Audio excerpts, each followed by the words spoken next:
This is El Salvador, located in Central America, once known as the most dangerous country in the world. So dangerous that just 8 to 9 years ago, it was referred to as the murder capital of the world, with an average of 16 to 20 murders occurring every day. Between 2014 and 2017, the situation was so dire that approximately 200,000 people were killed in gang wars, and 20% of the population fled the country. However, in just the last 4 years, this country has transformed from the most dangerous to one of the safest countries in the world, with a crime rate even lower than that of the United States. El Salvador is the smallest country in Central America, but it holds significant geopolitical importance due to its location. It is situated south of Mexico, between Guatemala and Honduras, and has a coastline along the Pacific Ocean, providing access to the Panama Canal. This means that if the government becomes destabilized, the gangs here could potentially disrupt a major global trading choke point, the Panama Canal. This has historically kept the United States interested in El Salvador. The relationship between the two countries is so close that in 2003, when the U.S. attacked Iraq, El Salvador was the only country in Latin America to join the coalition forces. Moreover, all airports in El Salvador can be used by the American military at any time, mainly for anti-narcotics missions. If you visit El Salvador today, you would not believe that just a few years ago, the country was a victim of extreme violence. This violence is linked not only to El Salvador's history but also to a product many of us consume daily, coffee. In the early 19th century, El Salvador's coffee industry boomed under Spanish Empire control, accounting for 95% of its GDP. However, a significant problem was that 77% of agricultural land was controlled by just 1% of the population, leading to immense income inequality. Only 14 families controlled the entire country and made laws for their benefit. In 1821, El Salvador gained independence from Spanish rule, but for many years, those same families continued to dominate. From 1930 to 1970, a military dictatorship ruled El Salvador, introducing land reforms that only benefited these 14 families. As a result, public resentment toward the government grew, culminating in a fierce civil war between leftist and right-wing political factions that lasted until 1992, claiming 65,000 lives.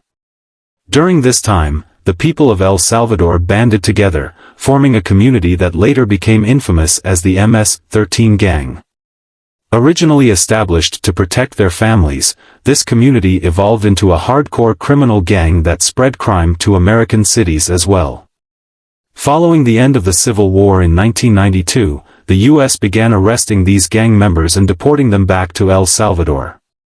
After the Civil War, El Salvador's economy and institutions were in ruins, and the gangs took advantage of this situation.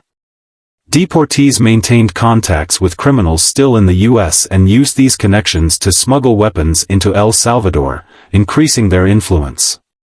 These gangs extorted businesses and shopkeepers, threatening anyone who resisted or tried to inform the police.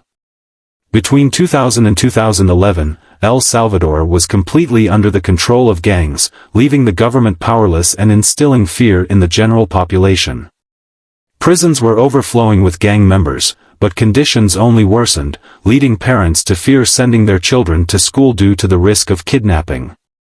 Many Salvadorans sought to immigrate to the U.S. legally and illegally, prompting the American administration to pressure El Salvador's government to take strict action against these gangs.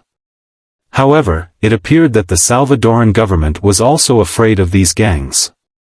In 2015, it passed a law declaring gangs as terrorist groups, imposing sentences of up to 60 years for even minor offenses.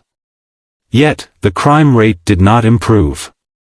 The government even attempted to negotiate with these gangs, but all tactics failed, leading to widespread public anger against the government. In this context, a young political activist known as Nayib Bukele rose to prominence in 2019. Bukele, the mayor of the capital, San Salvador, openly criticized the government's soft approach toward the deteriorating law and order situation. He believed the only way to reduce crime in El Salvador was through a zero-tolerance policy against gangs. People resonated with his viewpoint, and as a result, Bukele became president in 2019 with 53% of the vote. Thus began the transformation story of El Salvador. Upon taking power, Bukele initiated his plan immediately. First, he proposed a bill in the assembly to borrow $19 million from the U.S., which was initially rejected. In response, government forces entered the Capitol building to intimidate legislators, ultimately leading to the assembly approving the loan under public pressure.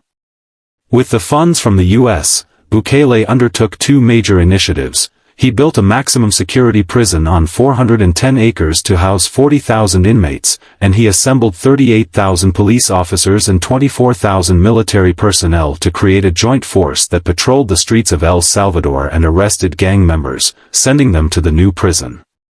While pressure on the gangs began to build, the crime rate did not show significant improvement. However, in March 2022, a severe gang war erupted, resulting in approximately 100 deaths per day. Bukele quickly passed a special emergency bill that allowed government forces to arrest anyone, search homes, and, in some cases, even shoot to kill. For the next 30 days, the legal proceedings for those arrested would not be subject to court scrutiny. Within a few months, 70,000 individuals were arrested, with those who resisted being targeted.